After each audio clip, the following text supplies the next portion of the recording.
সংখ্যার ঘনমূল, পূর্ণ ঘন সংখ্যা, ঘন সংখ্যার ঘনমূল নির্ণয়, ঘনমূল নির্ণয়,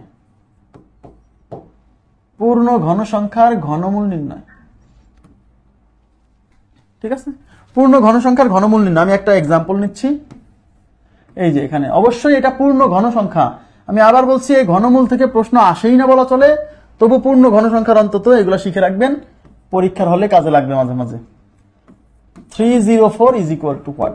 আপনাকে বলা হলো এটার ঘনমূল কত। আচ্ছা, আপনাদের কি মনে আছে আমরা এরকম বর্গমূল বের করতাম 2809, আর এখানে 3 দেখে বুঝতেছি ঘনমূল বের করতে হবে। বর্গমূল বের করার সময় এই পাশ থেকে জোড়া জোড়া করতাম, এটা এক জোড়া এটা এক জোড়া। আর ঘনমূল বের করার সময় ঘনতে 3 না, তাই জোড়া করা যাবে না, মানে প্রতি 3টা মিলে একটা জোড়া, প্রতি 3টা মিলে মানে এটাকে জোড়া বলবো না, মানে 3 ডিজিট, এই পাশ থেকে 3 ডিজিট করে একটা করে জোড়া করতে হবে, কারণ ঘনতে 3 আছে না, এই যে কিউব, আর বর্গ তো 2 স্কয়ার, তাই দুইটা নিছি। আর ঘনতে কয়টা নিব? 3টা। তাহলে এই যে 3টা বললেন যে ভাই এখানে তো 3 নাই, এই পাশ থেকে নিতে হবে। আবার বলছি এই পাশ থেকে নিতে হবে, এদিকে 3টা নাই, সামনে 0 দিয়ে 3টা বানাই নিব, সমস্যা কি? এইটা এক জোড়া, এটা এক জোড়া। বুঝছেন আমার কথা কি? বুঝতে পারতেছেন?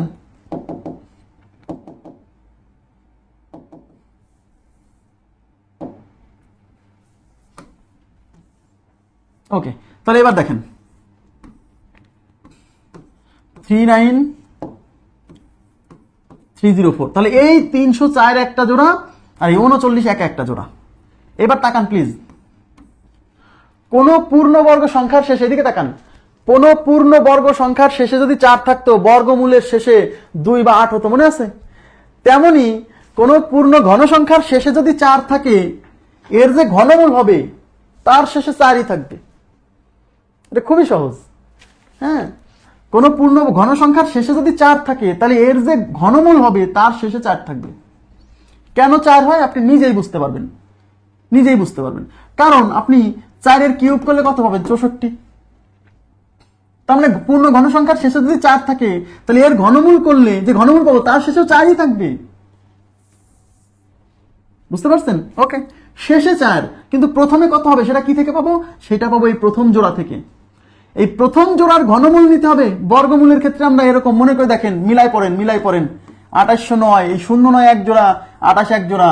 বলতাম পূর্ণ ঘন সংখ্যার শেষে 9 থাকলে, পূর্ণ বর্গ সংখ্যার শেষে 9 থাকলে বর্গমূলের শেষে 3 বা 7, আর এই প্রথম জোড়া 28 এর বর্গমূল নিতাম 5 পয়েন্ট সামথিং, এই 5 এখানে বসাই দিতাম। মনে আছে না নাই? এগুলো বুঝতে হবে। এই জিনিসটাও এখানে হচ্ছে, পূর্ণ ঘন সংখ্যার শেষে 4 থাকলে এর ঘনমূলের শেষে 4 থাকবে, অন্য কিছু না। এবার প্রথম জোড়ার এই 39 এর ঘনমূল নিব। আপনারা বলেন 39 এর ঘনমূল কত হবে? 39 এর ঘনমূল হবে 3 পয়েন্ট সামথিং। কেন? কারণ 27 এর ঘনমূল হয় 3। 27 এর ঘনমূল যদি 3 হয়, তাহলে 39 তো 27 এর চেয়ে বড়, তার মানে এর ঘনমূল 3 এর চেয়ে একটু বড় হবে। আমার ওই দশমিকের পরের অংশের কাজ না, আমার দরকার এইটুক, এই অংশটাই সামনে বসাই দিব। তার মানে আমার এর ঘনমূল হচ্ছে 34। এর ঘনমূল হচ্ছে 34।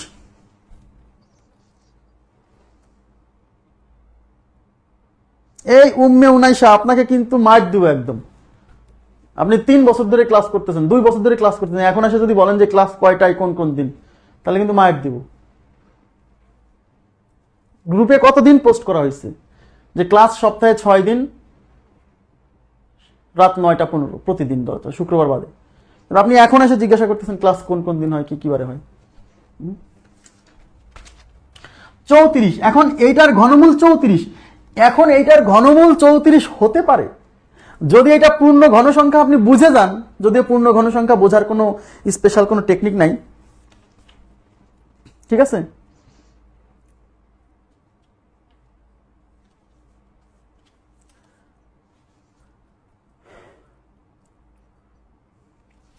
পূর্ণ ঘন সংখ্যা বোঝার কোনো স্পেশাল টেকনিক, আপনি বুঝলেন যে এটা 34 আসছে। এখন আপনার সন্দেহ যদি হয়, তাহলে আপনি এইটার ঘন করে দেখতে পারেন এটা আসে কিনা, তাহলে এটা উত্তর। ব্যাস, আমি কি বুঝাইতে পারছি? তবে বর্গমূলের ক্ষেত্রে একটা সমস্যা ছিল যে লাস্টে 9 থাকলে যেমন 3 বা 7 হতো, লাস্টে 4 থাকলে 2 বা 8 হতো, কিন্তু ঘনমূলের ক্ষেত্রে এরকম কোনো সমস্যা নেই। মানে লাস্টে 4 থাকলে 4ই হবে, অন্য কিছু হবে না। 4 থাকলে 4ই হবে। ওকে, কিভাবে 3 হলো, এটা যদি ঘনমূল বোঝেন তাহলে তো সমস্যা হওয়ার কথা না।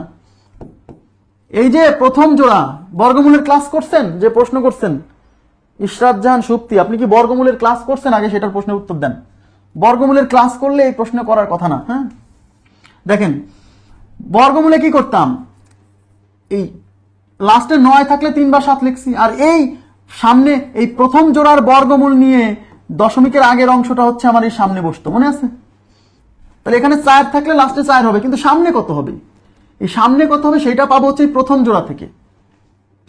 তো প্রথম জোড়ার ঘনমূল নিতে হবে। তাহলে প্রথম জোড়ার ঘনমূল 39-এর ঘনমূল 3 পয়েন্ট সামথিং। কিভাবে?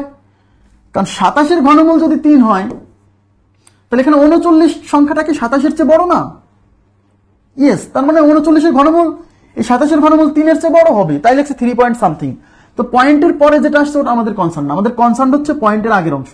তবে 39-এর ঘনমূলের পূর্ণ অংশ হচ্ছে 3, এই 3ই হবে হচ্ছে সামনে। তাহলে সামনে 3 বসালে সংখ্যাটা 34। তার মানে এই সংখ্যাটা যদি পূর্ণ ঘন সংখ্যা হয়ে থাকে তাহলে শিওর এর ঘনমূল 34। আর যদি এটা পূর্ণ ঘন সংখ্যা না হয় তাহলে কিন্তু 34 হবে না। সেক্ষেত্রে আমাদের যদি এমসিকিউ হয় তাহলে আমরা অপশন দেখেই বুঝতে পারবো। হ্যাঁ,